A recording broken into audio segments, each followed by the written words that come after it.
Tudo bom, Carol? Tudo ótimo. Obrigada, Ive, pela honra, pelo privilégio de E eu que dividir essa primeira agradeço. live comigo. Minha primeira live, ó. Eu Uma sei que isso honra. pode ser um pouco desestabilizante, né? A gente meio que perde o fio, mesmo que a gente saiba o que tá fazendo, o que tá falando, tá ao vivo, assim, às vezes pode ser um negócio meio estranho. Então, fico muito feliz de ter a honra de participar contigo da primeira. Obrigada mesmo. Ah, é uma honra para mim também. Então vamos ao papo de hoje, que assim, pode ter ficado meio no ar para algumas pessoas, mas o papo ele é muito, vai ser muito profundo aqui e acredito que talvez ontem eu postei um vídeo, vou começar por aqui. Ontem eu postei um vídeo sobre querer trazer mais coisas que tem a ver, que eu tô sentindo que tá faltando um pouco de propósito, talvez. Tá me ouvindo? Eu vou só me mudar porque eu tô muito escura aqui, vou perto da janela. Tá. Tô te ouvindo. Eu quero trazer um pouco mais de propósito aqui para as redes sociais, aproveitar esse espaço, né, que eu fui ganhando com o tempo, que acabou se tornando mais receitas e receitas, mas eu quero trazer mais um porquê dessas receitas, né? Uhum. Como foi que eu comecei, por que eu comecei, como que é essa minha ligação com o alimento e talvez fazer dessa experiência uma inspiração, alguma coisa assim, tipo, fazer algo maior, né? Eu Sim. sei que você também, você já trabalha com essa parte de alimentação e de uma forma bem integral, bem bacana, que eu acho assim maravilhosa. Então pode falar um pouquinho sobre o seu trabalho pra gente?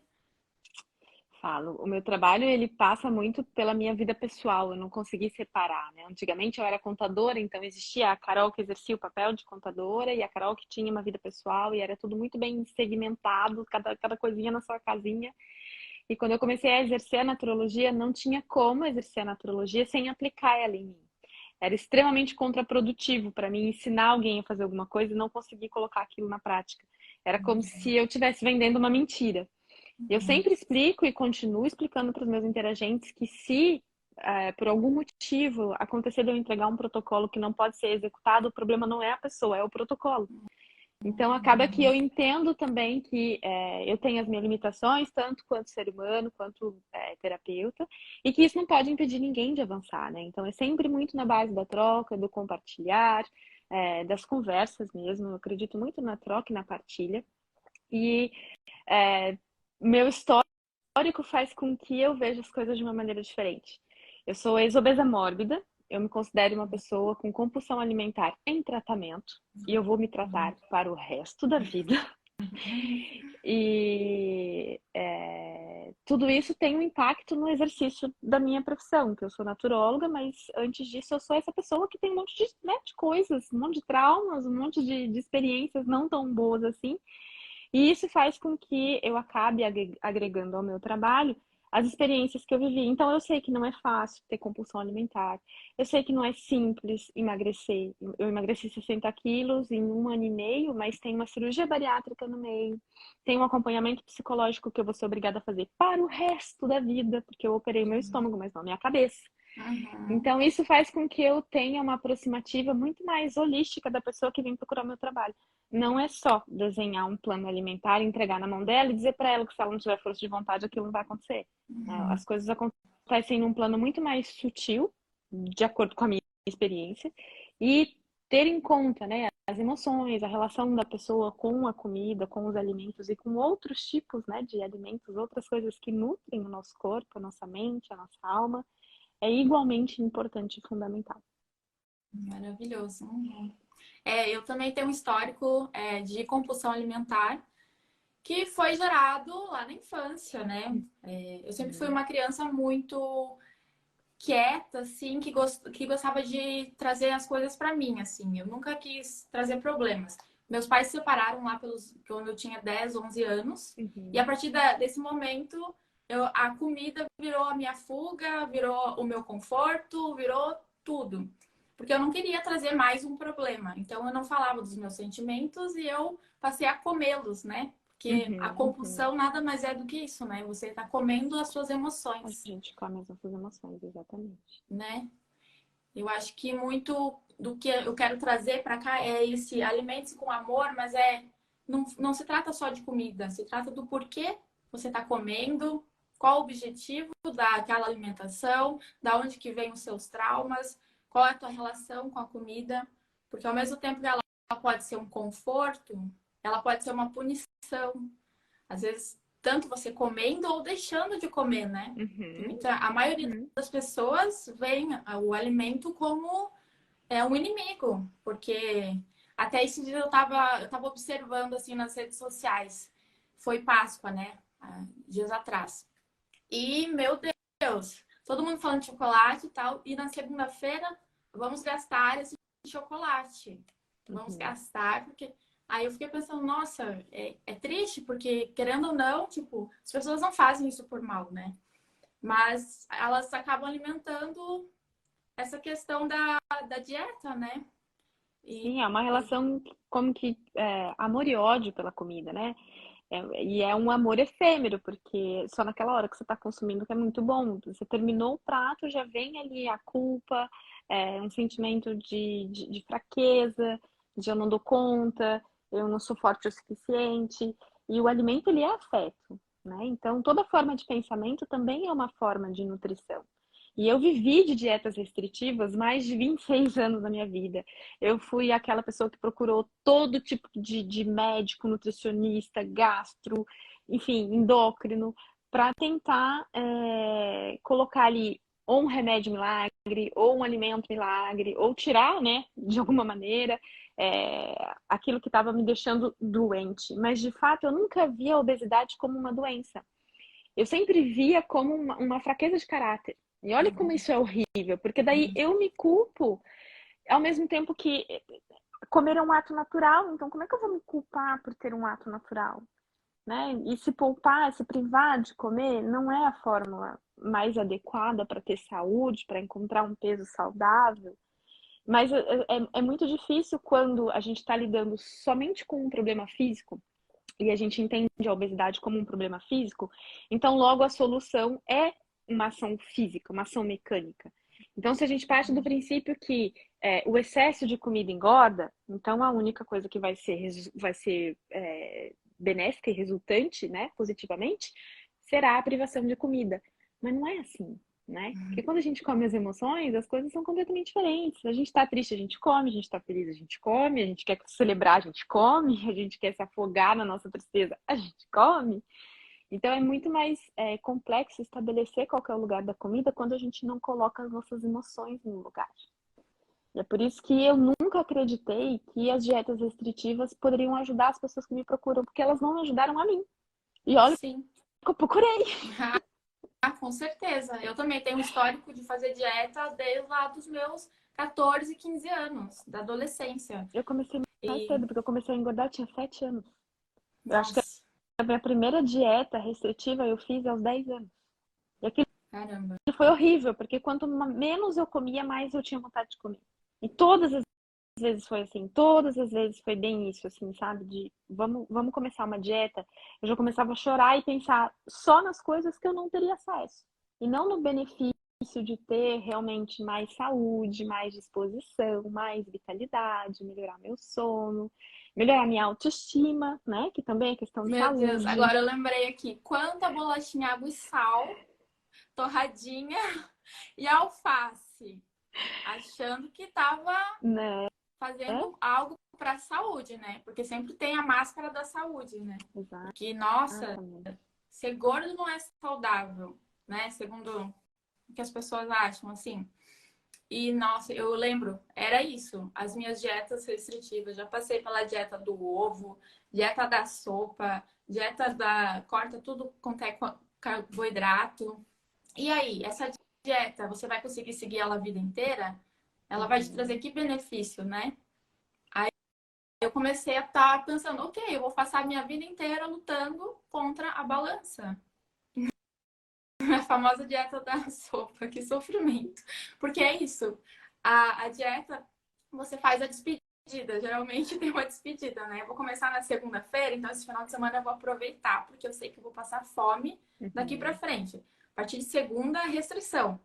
Só que chega uns dias ali depois, você não tá mais aguentando, você não tem força às vezes nem para pensar. E aí o que acaba acontecendo? Você come 3 vezes mais do que você não comeu durante a semana toda. Esse ciclo foi o que me levou à compulsão. E é o que, a maioria das vezes, eu acho que 99% das vezes, é o que acontece nos casos de compulsão alimentar. Eu sempre Né? cito aqui a nutricionista que eu gosto muito, ela é francesa, mas ela mora no Brasil, a Sophie Berrin. E ela sempre fala que nem todo distúrbio alimentar vai começar do dia para a noite, assim, sem nenhuma explicação, né? Mas, enfim, nem toda dieta vai provocar um distúrbio alimentar. Tem dieta que a gente vai fazer e que vai ser super benéfica e que vai ajudar, dependendo do tipo de perfil que a gente está falando, né? Então, nem toda dieta vai provocar um distúrbio alimentar, mas todo distúrbio alimentar virá de uma dieta restritiva. Todo. Seja anorexia, seja bulimia, seja obesidade, obesidade mórbida, que é o meu caso, vai vir de uma dieta restritiva. E realmente, na época, aos 7 anos, quando eu comecei a engordar, a matemática deveria ter sido fazer mais esporte e comer mais fruta. E ao invés disso, a gente já entrou no alface com bolacha de água e sal, com requeijão light, com, enfim, com É coisas porque a gente quer, realmente. muitas vezes, é o remédio, né? É, Não quer tratar, né, a causa. Quer tratar o sintoma, exatamente. né? O que acontece muito, né? E É, aí acaba que, tipo, preciso perder 5 quilos. Não sabe nem o porquê, só porque é por estética, geralmente. Mas, assim, coloca um propósito naquilo, né? A partir do momento que eu virei essa chavezinha, eu fiz uma reeducação alimentar. Eu já cursei nutrição, que inclusive. Acho que legal. eu nunca tinha comentado aqui. Fiz 6 semestres, 5,5, vamos dizer assim. Uhum, E foi bem numa fase que eu entrei em depressão, assim, que eu comecei a não encontrar propósito em nada, porque eu não me via fazendo aquilo, porque uhum, era muito. Na minha época, faz tempo, né? Porque eu já tenho 33 anos. Na minha época era só, não sei como é que tá hoje, mas era só contar caloria, fazer plano alimentar baseado em calorias e não na nutrição mesmo, né? No valor do alimento, uhum, né? Nutricional uhum. do alimento. E eu comecei a não me enxergar no consultório fazendo aquilo a vida inteira. Comecei a entrar numa paranoia, e daí já tinha já as minhas coisas ao mesmo tempo. Uma coisa que eu percebi é que muitas das minhas colegas tinham entrado na faculdade para tentar se tratarem, né? Se curarem daquilo. E aí eu vi que no meu caso foi a mesma coisa. Tipo, em vez de eu ir procurar uma ajuda psicólogo ou com uma nutricionista, eu fui fazer a faculdade e aí não consegui levar em conta e aí juntou um monte de coisa e veio a minha depressão bem forte assim na época. E foi depois só muitos anos que eu comecei a virar essa chave de querer ter uma relação amigável mais com a comida, né? De ter esse amor mesmo ao me alimentar. Por que que eu faço os meus pratos coloridos que eu sempre compartilho, né? É por isso, porque eu quero mostrar que a comida ela é uma amiga nossa, né? Ela não precisa ser uma inimiga, ela não precisa ser para nos punir. Muito pelo contrário, né? Ela tá ali para nos nutrir, para nos dar energia, para nos dar saúde. Muito da saúde mental está interligado, né? Ao mesmo tempo que a saúde mental está interligado com o que a gente come, às vezes esse viés é o contrário, né? Dependendo, Exatamente. eu comecei, acho que o autoconhecimento é essencial para isso, né? Uhum, A gente começa a se perceber depois de comer certas coisas e isso e aquilo, a gente começa a sentir o que realmente nos faz bem e o que realmente não nos faz bem. Não baseados em receitas milagrosas, de dietas milagrosas, não, mas por sentir mesmo. Que cada ser humano é único, então cada dieta teria que ser única, né? exatamente. Eu sempre gosto de contar a história do programa de acompanhamento para pessoas que querem mudar de hábitos que eu criei há 2 anos atrás, nasceu no meio da pandemia, de uma demanda das minhas interagentes mesmo, que não estavam conseguindo colocar as coisas em prática, mas porque estavam sozinhas. Então precisavam daquela motivação do grupo, da energia, né, de incentivo de um grupo para poder avançar. E aí nasceu o programa. Mas esse programa eu criei ele assim, numa sentada. Eu sentei um dia à tarde e falei assim: bom, num programa ideal para a pessoa conseguir mudar de hábito, a gente vai sair dessa ideia infantil que 21 dias faz programação de qualquer coisa, né? E vamos Uhum. realmente para programação biológica profunda, realmente tal. E aí eu pensei: esse programa precisa ter 6 semanas, ele precisa ter isso, ter isso, ter isso. E quando ele terminou, eu fiquei assim, meu Deus, eu fiz tudo isso. E aí eu comecei a pensar, como que eu consegui fazer tudo isso? Porque não tinha nada pronto, não tinha, enfim, tudo nasceu ali na ponta do lápis. Eu sempre faço stories assim, dos meus cadernos, porque ele foi realmente escrito. E eu me lembro que foi uma semana em que eu estava fazendo uma alimentação mais limpa. Eu tinha ido caminhar na montanha, eu moro perto da montanha de Maria Madalena, que é um arquétipo que eu me identifico muito, e aí eu tinha ido fazer caminhada na montanha, trekking, né? E foi uma semana que eu comi super bem, assim, me alimentei de zero produtos de origem animal. Eu estava em casa porque eu estava de férias, então eu estava fazendo a minha comida todos os dias, muito chás, muita água. E aquilo, assim, para mim foi essencial, inclusive para eu poder mostrar dentro do programa os benefícios dessa alimentação, né? O nosso processo criativo, a nossa energia, o nosso sono, tudo provém da nossa alimentação. Só que esse é um processo que se retroalimenta. Então, se as nossas emoções estão perturbadas, a nossa alimentação vai ficar perturbada. E se a nossa alimentação está perturbada, as nossas emoções não vão ficar claras. E é isso que a gente esquece, né? Porque a gente é levado, realmente tudo é feito. Enquanto a gente está discutindo aqui, as nossas necessidades estão sendo estudadas para criarem um produto. O algoritmo está nos ouvindo aqui e está pensando o que vão criar para esse povo comprar. Então é muito difícil sair dessa roda, né? Onde, enfim, transformaram um alimento num nutriente e colocaram o nutriente numa embalagem. E aí a gente está consumindo ali o reduzido, reduzido, reduzido, refinado. E a gente tem a ilusão que realmente está tratando de saúde. Mas o que falta é essa consciência que saúde é um bem que a gente perde a qualquer momento. Então a gente precisa cuidar dele mesmo que a gente tenha. E não só quando a gente está doente. Portanto, o cuidado preventivo é essencial. Qualquer que seja o ato de saúde que a gente vai ter, que seja procurar um médico, um terapeuta, um psicólogo, isso também é um ato de auto-amor. A bariátrica foi um processo importante para eu entender que fisicamente eu não podia mais comer a mesma quantidade, mas o que me tratou da obesidade foi a terapia, que eu faço até hoje. E que é o item 1 do meu aconselhamento terapêutico. Se existe um distúrbio alimentar, o primeiro ato é um acompanhamento psicológico. Porque é isso que vai ajudar a gente a entender, né, desse amor, desse instinto de autopreservação que muitas vezes a gente já perdeu.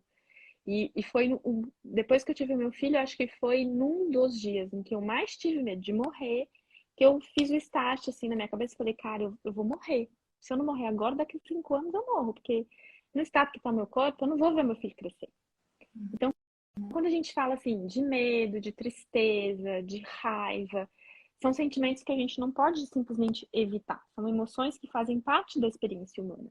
Mas a gente tem que saber usar delas de uma maneira mais inteligente. Eu peguei o meu medo de morrer e fui atrás de um cirurgião para resolver meu problema. Ele não resolveu meu problema, mas ele me deu um start bem grande. Resolveu externamente, vamos dizer assim, né? Mas a gente sabe que o interno é... Eu brinco que ele me ajudou com a mutilação, o resto é trabalho meu. Não, porque tem muitas pessoas, né, que realmente não tem essa estrutura mental para estar fazendo uma bariátrica, fazem, depois voltam pro peso, porque a mudança tem que partir de dentro, né? Realmente isso. É uma coisa muito chocante. É diferente, por exemplo, do parto, né? Você vai para a sala de parto com a barriguinha, você sai sem a barriguinha, mas a criança está no seu colo. A bariátrica, você entra na mesa, na sala cirúrgica, né? Você vai para a operação, você entra gorda e você sai mais gorda ainda, porque você está inchado de gases, você está cheio de remédio na veia. E um desespero enorme, porque eu tinha medo de morrer, tanto na operação quanto depois da operação. E aí eu só ficava pensando, meu Deus, será que eu fiz a coisa certa? E aí eu comecei a desenvolver fobia de comer. Porque eu tinha medo que meu pós-operatório desse algum problema. Aqui na França, no protocolo de bariátrica, antes da gente passar na cirurgia, a gente é reunido numa sala com 10 pessoas, 10 sorteados, onde a cirurgia deles, o pós-operatório, só deu problema. E aí a gente fica ali um dia inteiro ouvindo tudo que deu ruim. No nível vibratório e energético, o negócio é péssimo. Você escuta histórias horríveis. E aí você fica ali o dia inteiro ouvindo isso e depois o médico entra com termos de responsabilidade. Vocês ouviram as histórias? Ouvimos. Querem fazer ainda a cirurgia? Queremos. Então vocês vão assinar aqui um termo de responsabilidade, porque vocês estão conscientes que pode dar bem ruim e que se vocês não fizerem o que a gente está mandando, vai dar ruim. E aí eu ficava, meu Deus, eu não posso fazer nada errado, né? Zero rede de apoio. Minha mãe é 9.000 quilômetros de distância. 2 anos sem poder pegar meu filho no colo. Como é que eu vou fazer? Nossa. Então, o meu processo partiu daí, sabe? Para fazer dar certo, eu vou ter que começar a me amar. Porque se eu não me amar, eu não vou fazer a coisa certa. Eu não vou ligar. Eu não vou dar importância para esse corpo. Eu não vou dar importância para essa cabeça. Eu não vou dar importância para o meu filho, porque ele vai precisar de mim sozinho, em outro país. Então, foi uma chave muito grande que virou a partir daí de eu tenho que fazer a coisa certa pelo meu corpo, pela minha vida, pela responsabilidade que eu tenho diante do outro. Eu pus uma criança aqui, agora eu tenho que cuidar dela. Então, foi acordando, assim, um efeito dominó de várias velhinhas, assim, que foi acendendo na minha cabeça aos poucos, até eu chegar à conclusão que, nossa, olha que legal, agora eu sou capaz de me amar. E eu estava no meu processo de emagrecimento ainda, eu não tinha emagrecido tudo que eu gostaria de ter emagrecido. Mas o fato de eu conseguir cuidar de mim, nossa, aquilo para mim era uma vitória imensa. De eu olhar pro prato e falar, cara, que delícia essa comida. E isso também é cuidado. De repente, ir na Uhum. praia e falar, cara, olha só, peguei 5 minutos hoje para mim. Que cuidado bom Uhum. comigo, com os meus olhos, com a minha cabeça, né? Então, esse processo de amor que você tanto fala e que você, né, dividiu comigo também, comer é um ato de amor. E como? Né? Se nutrir e como? E existem tantas fontes de alimentos que a gente esquece, né? E coloca todo o nosso prazer e concentra toda a nossa atenção unicamente em pseudo-comidas, que nem comida de verdade é, né? E acaba deixando passar realmente aquilo que essencialmente vai nos alimentar de vida.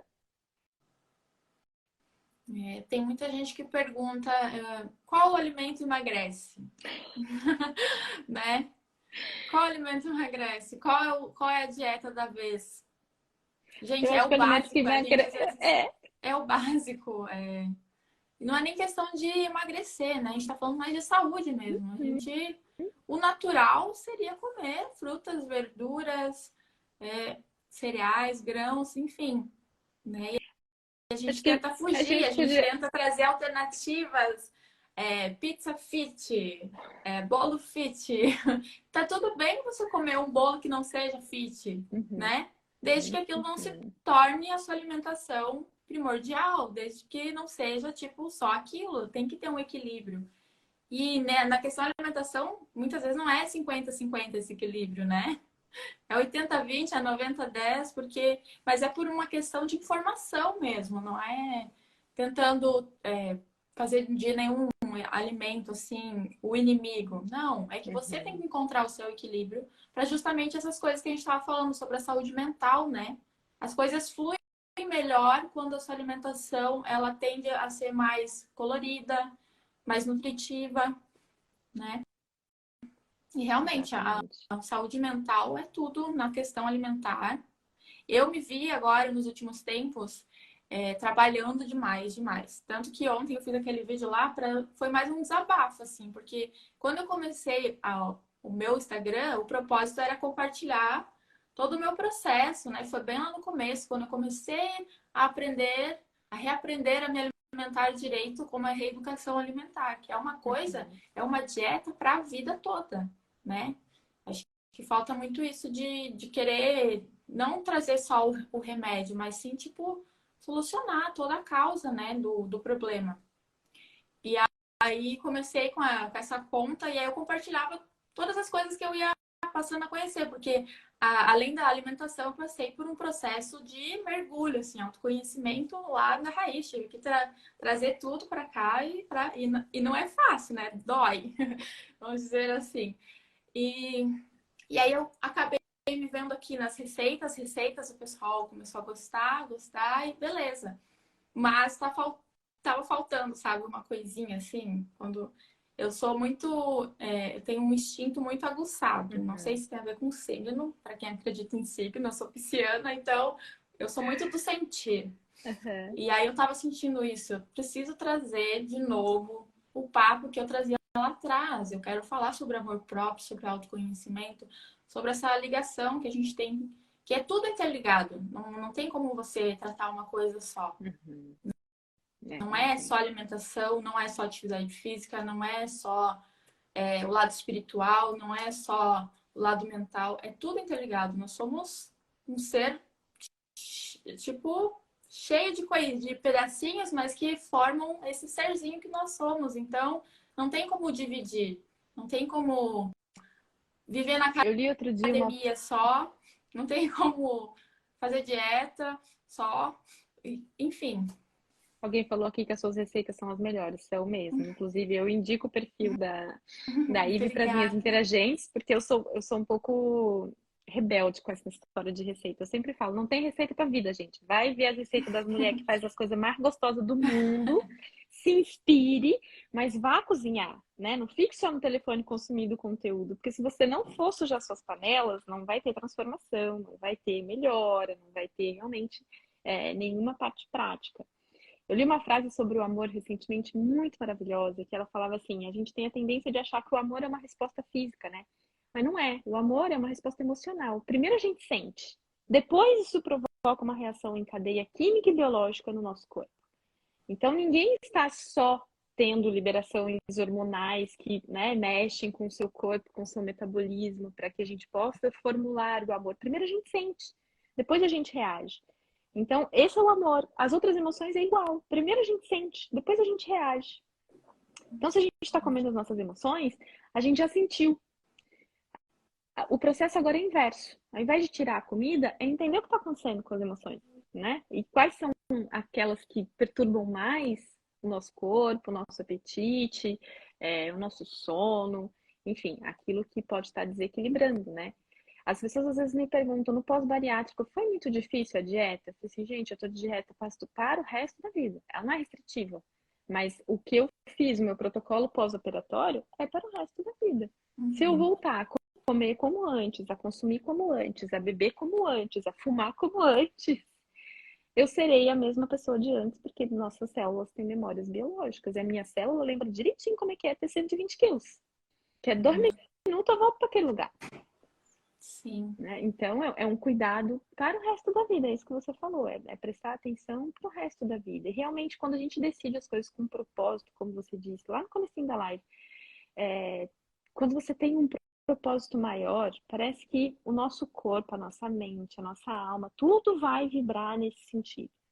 Então, não é errado você procurar ter saúde ou emagrecer, ou enfim, qualquer coisa pela parte estética, né? Para trabalhar a sua autoestima, porque esse também é um aspecto importante de saúde, se sentir bem no seu corpo. Mas quando a gente está batalhando só a aparência, né? Só o estar num corpo bonito, parece que o nosso cérebro, a nossa alma, ela não vibra nessa frequência. E aí a gente cria processos de autossabotagem. Foi o que eu vivi. Eu só consegui fazer dar certo quando eu entendi que eu precisava buscar saúde e não emagrecimento a qualquer preço, e não estética a qualquer preço, e não entrar numa roupa menor a qualquer preço. Foi muito mais fácil comunicar com o meu corpo, com a minha cabeça e falar isso aqui pela saúde do que pelo emagrecimento. Ver o que a Jay falou aqui. Acredito que é bem mais fácil se comunicar com o público quando vocês demonstram a realidade que vocês passaram, que vocês passaram. Passaram. É. Realmente, porque a gente não é a dona da verdade nem nada, mas as nossas experiências sempre podem somar, né? A gente nunca sabe pelo que o outro tá passando e guardar isso pra gente às vezes não tá ajudando, né? Pode fortificar uma ideia melhor ali que a pessoa pode, opa, então não é assim, o caminho não é fácil, não sou eu que sou fraca, não sou eu que, né, coloco toda aquela culpa sobre si. Não, todo Uhum. mundo passa pela transformação, todo mundo veio para esse mundo para aprender, para evoluir, para crescer. Então, acho que é muito boa essa troca de experiências, essa troca de olhares, né, sobre. Eu já me frustrei muito assim na internet de não entender que o outro estava vivendo um processo. Eu trabalho com Uhum. as redes sociais desde 2018. Eu tinha um perfil com 17 mil seguidores. Daí eu entrei no looping, né? Nisso que você está sentindo, de trabalhar demais. Nesse outro Instagram eu trazia muitas receitas, eu trazia, enfim, uma quantidade de conteúdos que era humanamente impossível. Eu ia fazer sozinha, não tinha equipe, não tinha ninguém para me ajudar, era só eu e Maria Madalena. E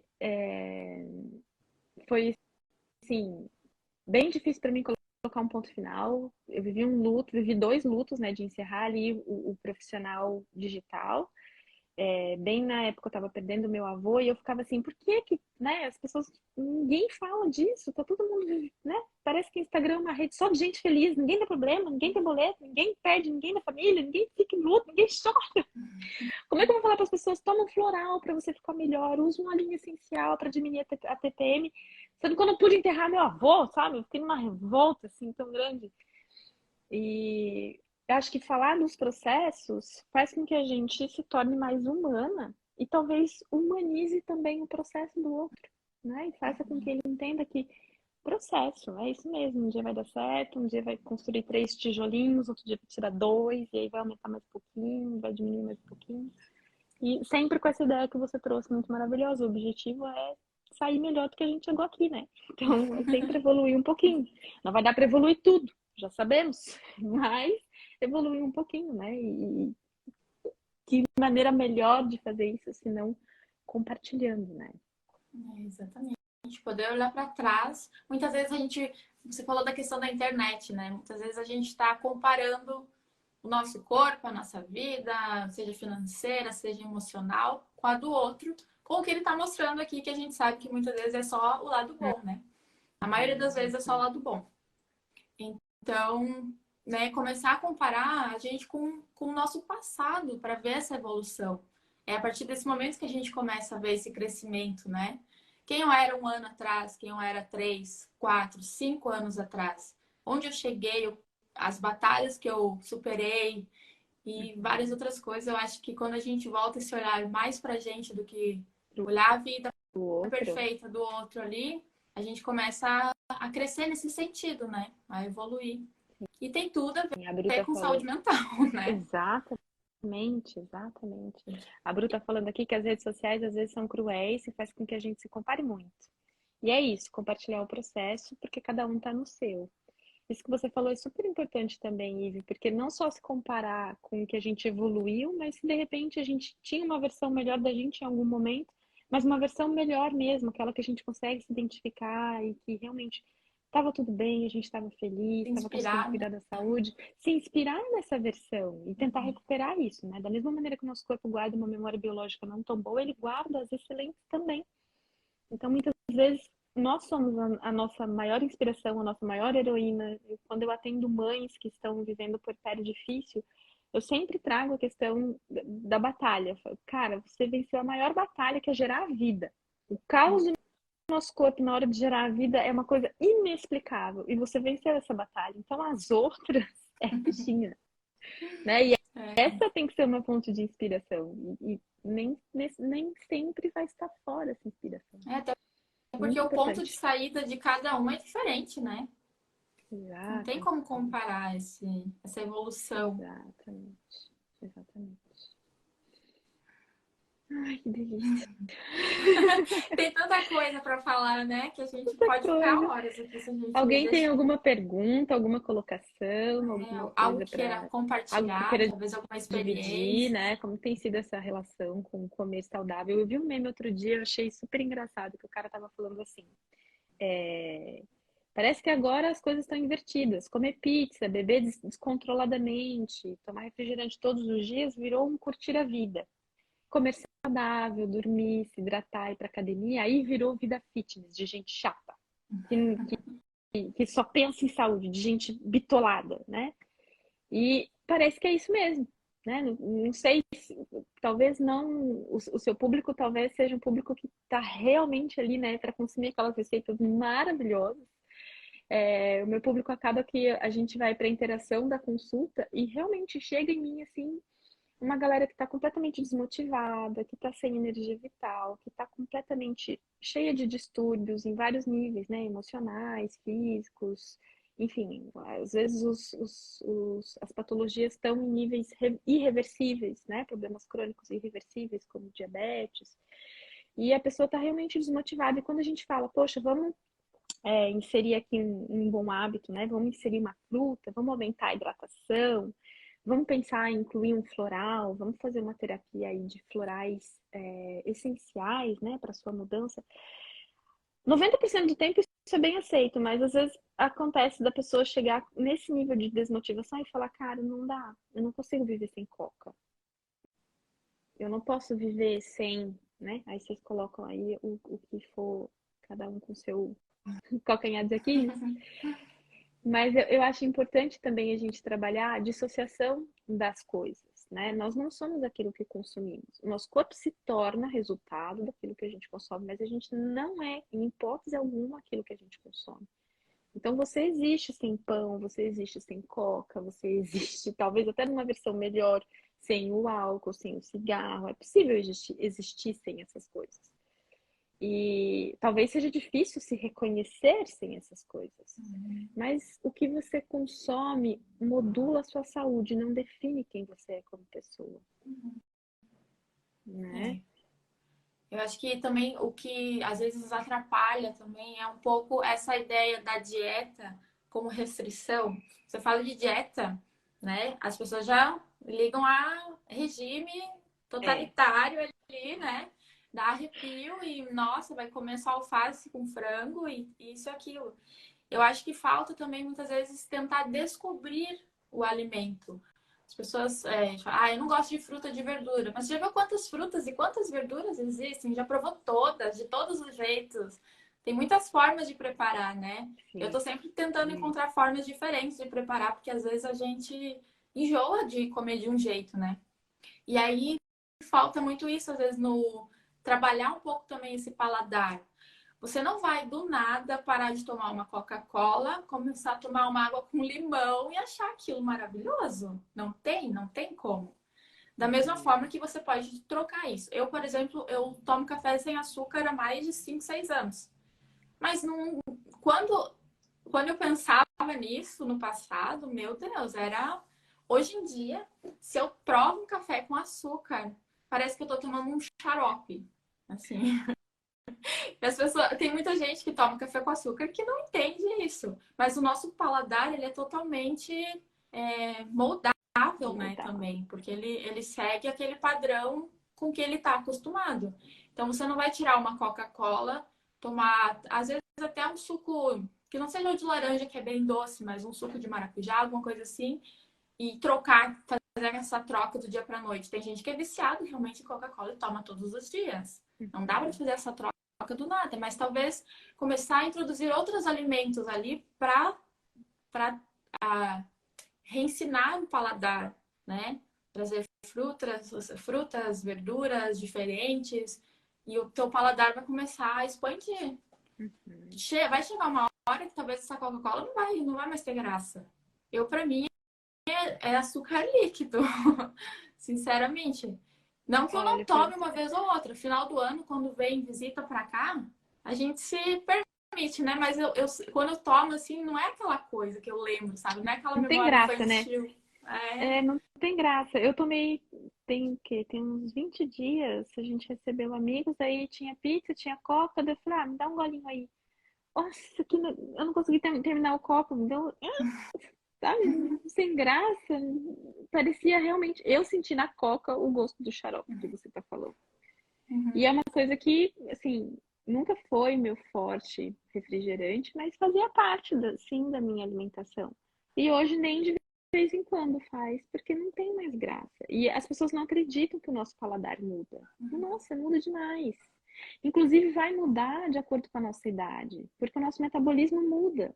Tem gente que, né, eu atendo mulheres e tem mulheres que dizem, nossa, mas a minha alimentação mudou muito depois que eu fiz 40 anos, porque eu não gostava de tal coisa e agora eu gosto.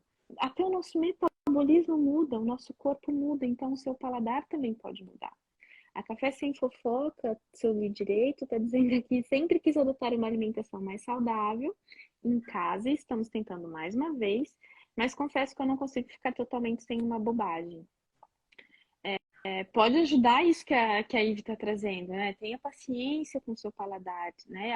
Expanda realmente os produtos que você vai explorar do reino vegetal, para que você possa cozinhar de mais formas diferentes, né? E uma coisa que funciona muito, muito, muito é a gente ter consciência também de qual que é o problema. Eu sofro de uma síndrome do paladar infantil, então o meu paladar ele é realmente limitado. ou eu simplesmente escolho não comprar porque eu não gosto de fazer, porque eu não gosto de cozinhar, porque eu não... Qual que é o problema? A gente só consegue resolver quando a gente tem consciência de qual que é o problema. Eu não consigo comer por causa da textura, do gosto, da cor. E aí depois disso que a gente começa a trabalhar as soluções. Então eu não gosto de cenoura. Tá. Então quantas vezes você vai cozinhar a cenoura? De quais formas você vai fazer? Você vai consumir crua, em suco, assada, cozida, em purê, num escondidinho, você vai disfarçar ela numa sopa, e aí você vai tentar realmente expandir o seu paladar, mas são tentativas, né? Eu sempre explico também duas barreiras enormes, né? Dois precipícios. É o eu não sei e eu não gosto. Ah, mas eu não sei como cozinhar isso. Poxa, hoje com a internet a gente não pode mais falar quem sabe. E o eu não gosto é uma barreira que está dividindo você entre a sua versão e a versão melhor. Não é obrigada a gostar de tudo, nem de todos os alimentos, nem de todos os elementos que são propostos na natureza. Mas se você não tiver a proporção que a Ivy trouxe, né, 80-20 ou 90-10, dependendo do estado da sua saúde, da sua vitalidade, realmente é isso que vai determinar qual que é a presença essencial no seu prato. A doutora Catherine Kuzmin é uma doutora russa que fez um trabalho excelente na França nos anos 60 e 70, e que ela publicou vários livros que depois caíram em desuso e caíram no esquecimento, porque ela falava da dieta preventiva contra o câncer. E ela trazia essa proporção de 80-20, e ela chamava, ela colocava dois pratos essenciais na nossa vida. Então tinha o prato remédio e o prato saúde. O prato saúde, como o nome diz, é para quem tem saúde. Então ele pode ter a proporção 80-20. 80% do tempo alimentos vegetais, variados, crus de preferência, uma alimentação colorida, viva, né? Tudo isso que a Ivy traz pra gente. 20% do tempo, produtos minimamente transformados. E aí você coloca o que você pode, porque você tem saúde para digerir esses produtos que têm agrotóxicos, aditivos, colorantes, especificantes. Porém, o prato remédio é para quem já está doente.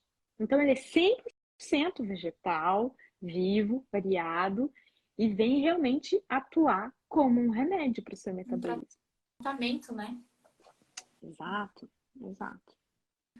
A Bru falou ali que o marido dela, deixa eu voltar aqui, o esposo dela, o paladar era mais infantil, quase não comia legumes e agora come de tudo, porque ela faz vários preparos diferentes. A Bru também, ela é criadora de conteúdo de receita, ela faz receitas maravilhosas ali. E Uhum. realmente é isso, né? É tentar ampliar Sim, esse paladar, né? Não gosto de cenoura, mas só comeu cenoura crua a vida inteira, obrigada ainda quando era criança, vai comer, não quero saber, né?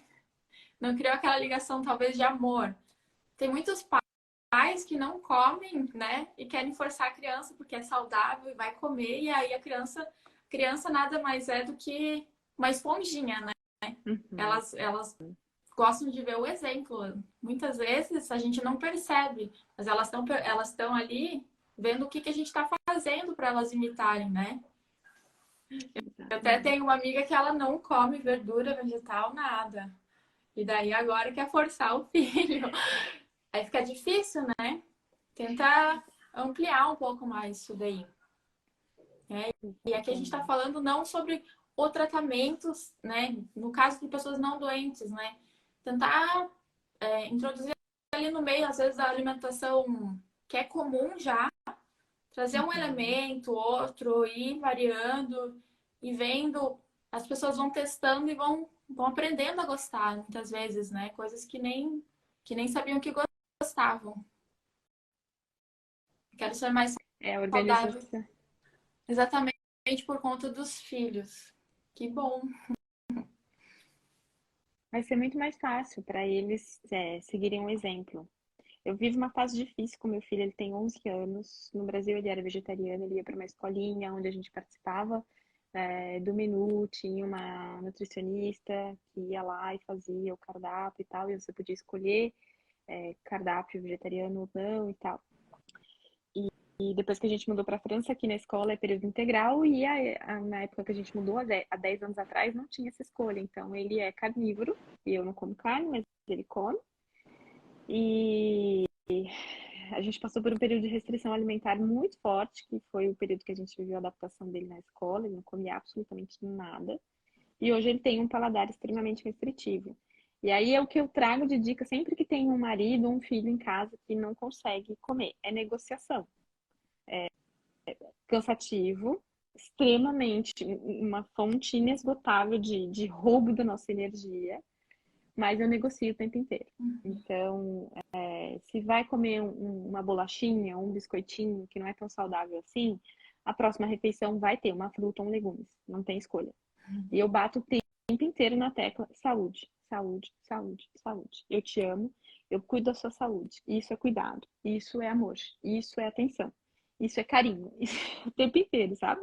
Quer uma banana? Não. Quer uma maçã? Não. Quer uma laranja? Não quero fruta. Minha fruta é amor. Come uma fruta. Eu tô te dando amor em forma de fruta. 90% do tempo passa. É difícil, é complicado, mas assim, é algo que se a gente não fizer.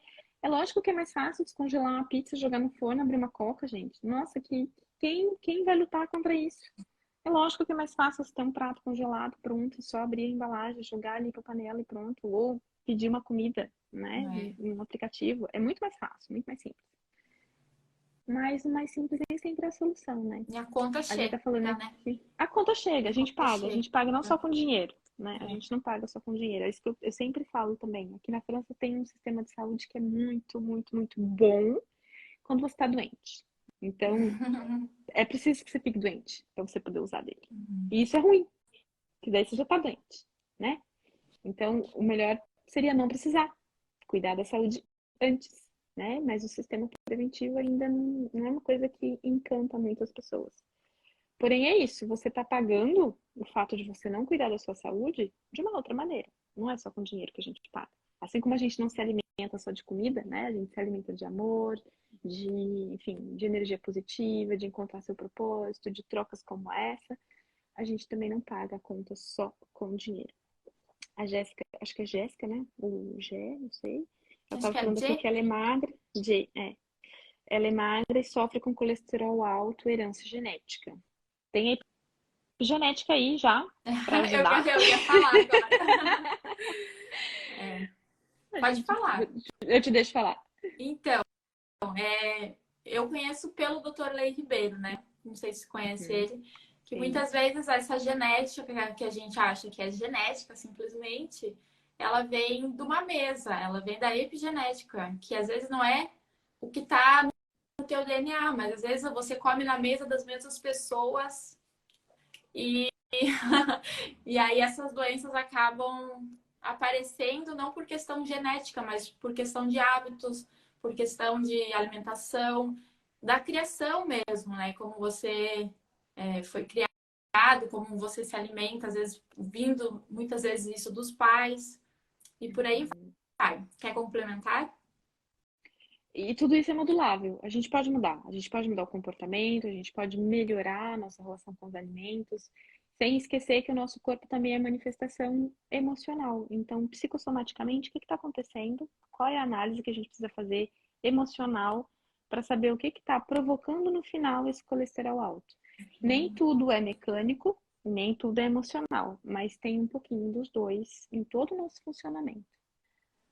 Então, às vezes a pessoa faz uma dieta incrível e tem um problema de saúde horrível. Aí você vai conversar com 5 minutos com ela, não, tem zero perdão, uma pessoa rancorosa, que tá sempre assim, a expressão triste, de raiva, só consegue falar com raiva na boca, no coração.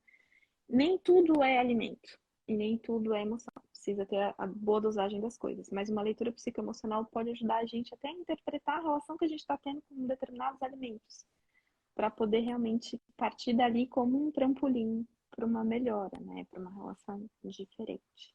Enfim, eu acredito muito nisso. Verdade. Obrigada, imagina. Tem que estudar isso daí, né? Teria que ver um profissional mesmo para ir mais a fundo, né? De preferência um Uhum. profissional integrativo que cuide dessas duas partes. Eu acho muito interessante terapeutas, naturólogos, naturopatas. Eu acho esse trabalho maravilhoso, complementar, né, à medicina convencional, mas Uhum. essencial, porque muitas vezes não é o sintoma, né? Muitas vezes não, sempre não é o sintoma, né? É a causa que você tem que tratar. Remédio para Exatamente. tudo quase existe, para dor, né? Mas e aí? Da onde vem essa dor? Por que você não está lidando com isso? Às vezes tem que ir mais a fundo. Tem uma frase que me marcou muito nesse processo todo de encontrar o meu peso de saúde, de abandonar o vício do cigarro, de tratar a depressão, de uma autora canadense, e ela coloca essa frase de uma maneira maravilhosa. E aí, traduzindo para o português, seria: não adianta a gente comer e beber para afogar as nossas tristezas e angústias. Elas sabem nadar. Então, nosso trabalho é realmente não deixar que esses vazios na alma se tornem pequenos estômagos que a gente tenta encher a qualquer preço de qualquer coisa. E comida não vai preenchê-los, né? Não, não vai preenchê-los. Seria fácil, né? Mas a conta não vai fechar. Ai, gente, vocês estão gostando do papo aí? Como é que tá? Tem gente que tá comentando bastante, tem Tá gente que eu fazendo vi que só eco tá para vocês. observando. É sempre um prazer falar sobre isso. Acho que falta mais essa consciência aprofundada, né, da nossa relação. Não só com a comida, mas com todo o elemento que pode ser nutritivo, né? Esse exemplo que a gente citou da epigenética me fez lembrar de uma interagente que eu tive há 2 anos atrás e que ela falou para mim que porque ela vinha de uma região específica do Brasil, ela não podia ficar sem comer 6 coisas. Só que essas 6 coisas tinha que ter no prato dela todos os dias. E apesar de ter um legumes ali no meio, era muita gordura animal. E aí a justificativa dela era aquilo que eu falei anteriormente. Existia uma identificação com a cultura, uma identificação familiar, comportamento de pai e mãe, e ela chegou num nível social um pouco maior do que o resto da família dela, então para ela era é, uma evidência de sucesso que ela comesse isso todos os dias. Então, olha só, a gente não tem nem como trabalhar reforma alimentar tendo um emaranhado tão grande assim, né? Então a gente precisa ir lá atrás e trazer essa consciência de que você não é a extensão dos seus pais, comer aquilo que faltava na sua infância nem sempre é resultado, uma marca, né? Uma evidência de sucesso. Que você gostar dessa comida é prova de afeto, né? De carinho, de respeito, de conexão com a sua família, mas que comer isso todos os dias não faz de você menos ou mais aquela pessoa que nasceu naquela região. Então, tem outros níveis de consciência na hora da gente se alimentar com amor que precisam ser trabalhados, né? Verdade. Esse papo me veio muita coisa assim na cabeça, né? Que a gente traz desde a infância e precisa trabalhar. É um trabalho diário. Não vamos dizer que, né? Nossa, atingir a iluminação, agora eu sei tudo. Pronto, a partir daqui, tá. Eu fiz a minha reeducação alimentar há uns 6 anos atrás. Uhum. E desde então consegui, tipo, levar ela super bem. Aí, há 2 anos e meio, mais ou menos, a gente se mudou. Eu vi que você também teve um processo depois da sua mudança para longe de casa, né? Eu e Uhum. meu namorado, a gente mudou assim, pegou a mala e veio para um lugar que a gente não conhece ninguém e tal, com a cara e a coragem, né? Mas era uma coisa que a gente queria muito, né? Morar perto do mar e tal. Mas aí tem o outro lado também, né? Essa distância da família. Eu comecei a trabalhar mais também. Isso foi uma coisa boa, porque teve um crescimento aqui no meu Instagram, então. Só que aí começa a pesar mais. A gente mudou no meio da pandemia, então quando chegou aqui também Uhum. estava tudo meio fechado e tal, então a gente acabou fazendo o nosso casulinho e ficando aqui dentro, né? E isso também, tipo, me fez ter alguns episódios de compulsão nesse meio tempo, né? De uns meses atrás, assim, que eu comecei.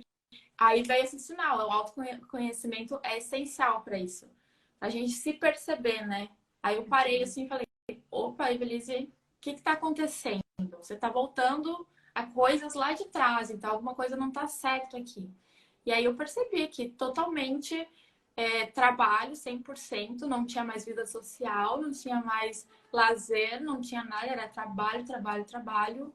Pausei tudo, o corpo sente, né? O corpo pede muitas vezes. Coisa que eu nunca ficar doente, pegar uma gripe, uma coisa ou outra assim, nossa, super raro para mim. E isso estava se tornando super constante. Então alguma coisa estava errada, o corpo estava gritando, estava querendo um socorro. E aí eu comecei a me auto-observar melhor sobre isso e vi que ou eu pausava ou o corpo ia pausar. Muitas vezes o burnout que a gente vê é isso, né? O corpo tá ali, ele dá sinais. Se você não percebe, ele continua, ele continua. Uma hora ele chega e te fala assim, ou você para ou eu te paro, né? E é muito sobre tentar se conectar com isso, né? O sentir, o comer, o sentar para comer, desligar o celular, estar presente. Eu acho que isso ajuda aí muito, né? Ajuda demais, porque a gente perdeu, né? A gente perdeu a capacidade de sentir, a gente tá, nós nos tornamos a sociedade do fazer. Então a gente tem que, assim, performar em absolutamente tudo que a gente está fazendo, inclusive na alimentação. Inclusive, né, se for comer uma pizza, não pode ser uma pizza, tem que ser a pizza, tem que ter 75 recheios dentro da pizza, tem que ser no melhor restaurante da cidade. Você vai comer um sundae, não pode ser um sundae, tem que ter 55 coisas dentro, porque é o mais Outro dia eu vi uma pessoa postando um sorvete que tinha pipoca, caramelo, tudo. Tem que ser o sorvete, né? Então a gente se tornou a sociedade do fazer, não do sentir. Tanto que a gente não pode sentir nada, né? Não pode sentir dor, não pode sentir fraqueza, não pode sentir cansaço. E é isso que você falou. Às vezes a questão física que a gente vai sentir nem é uma queda imunológica, é realmente a fatiga mental, a fatiga psicológica que vai te falar, olha, agora deu, né? Agora o remédio para você vai ser o descanso. Então, ou você toma consciência e realmente se conecta com isso e descansa, ou vai ser ou é pelo amor ou é pela dor, né? Então, se não for pelo amor, vai ser pela dor. Eu vou te colocar doente aqui, você vai deitar na cama e daí você vai descansar. Vai, né? Não tem dois caminhos. É verdade. Bom, gente, o papo tá muito bom, né? Já faz quase uma hora que a gente tá aqui conversando e pode ir até. Mas eu não sei se o Instagram não corta a gente, ou Eu agora não não me tem mais isso lembro. de uma hora. Eu acho que eu já dei umas passadas, né? Que eu sou geminiana. Falo por dois. Acho que eu já dei umas passadas, assim, de alguns minutos, mas eu não sei até quanto tempo ele corta. Se você quiser encerrar pra gente não ter nenhum corte, eu tô contigo. A gente tem muita conversa ainda, acho que dá para fazer até outras lives, né? Pra... Sim, claro. Sim, a gente pode. Se vocês quiserem deixar depois, tanto no perfil da Ivy ou lá no meu, sugestões de temas, né, que a gente possa trazer para vocês de maneiras práticas de se reconectar com o sinal da fome, enfim, coisas A que Carol tem a gente várias já viveu lives que lá salvas também maravilhosas com outros tem, profissionais. tem bastante live salva, tem bastante material no destaque, que pode ser muito útil. Gosto de ser útil, então gosto da troca. Se eu puder ser útil, se for algo que eu possa responder sem precisar de consulta, eu respondo mesmo. Você Tento faz agir com. consultas também, né? Eu tenho mentorias individuais, estou construindo a página, porque eu, né, tô fazendo tudo sozinha, então tô Sei como respirando é, aqui. sei como é essa Eu tô batalha. construindo a página, mas por enquanto no orgânico, se você me perguntar ali, eu já respondo rapidinho como que funciona. A mentoria são 2 consultas, mais a análise de vitalidade e um acompanhamento por 2 meses. E é uma mentoria realmente para te levar do ponto A ao ponto B com uma mudança concreta de hábitos, porque é isso que eu consegui fazer e é isso que eu consigo trazer para você. Com muito respeito, muita autocompaixão, muito auto-amor, porque acho que sem todas essas emoções de respeito, de amor, carinho na frente, a gente não consegue mudar nada. Mas existe a Verdade. mentoria individual e a gente está na criação de um curso. Eu e as minhas outras 3 versões que a gente trabalha. A minha equipe que chama, né? Eu, a minha equipe, É. estamos na construção de um curso que vai ser lançado daqui 2, 3 meses. Mas assim, com muita paciência também, porque tem que esperar os astros alinharem, o sol iluminar aqui para poder tentar gravar os vídeos e tal. Mas vai sair também. Ah, mas E quando é para é ser, isso. flui tudo em uma É, semana, né? exatamente, Eu também estou exatamente. enrolando um tanto aqui para também tirar algo do papel, mas Exato. é. O Eu vou... roteiro tá todo pronto, é só sentar a bunda agora e ligar a câmera. Falta sair da procrastinação. Ai, que legal, gente. Então, muito obrigada pela presença de todo mundo, quem ficou aqui com a gente do começo ao fim, quem vai ver essa live depois. Muito obrigada por acompanhar, por abrir o coração para ouvir o que a gente tinha para falar. Exatamente. Muito obrigada, Carol, Obrigada a por, você. por ter. Agora que você está batizada, fica à vontade para nos beneficiar sempre da sua presença online. Vou tentar, vou tentar. Porque eu também tenho isso. Eu às vezes não apareço no meu feed ali, porque eu falo demais também, se eu me deixar falar, assim, sabe? E eu falo devagar, então 1 minuto para mim não dá Ah, para mas fazer um Reels de 1 minuto. assim que é bom, porque a gente sai da superficialidade. Aí a É, gente vai em né? terrenos mais profundos e realmente consegue agregar, tanto na nossa vida, quanto na vida de quem está assistindo a É, e gente. esse formato de live é maravilhoso. A gente pode falar tudo Uhum. que a gente tem para falar. Então tá, gente, muito Obrigada. obrigada. Vou tentar salvar aqui. Nunca fiz isso, mas acho que vai dar certo. E muito obrigada pela Vai presença de sim. vocês. Obrigada, galera. Até a Um próxima. Boa beijo. tarde. Beijo.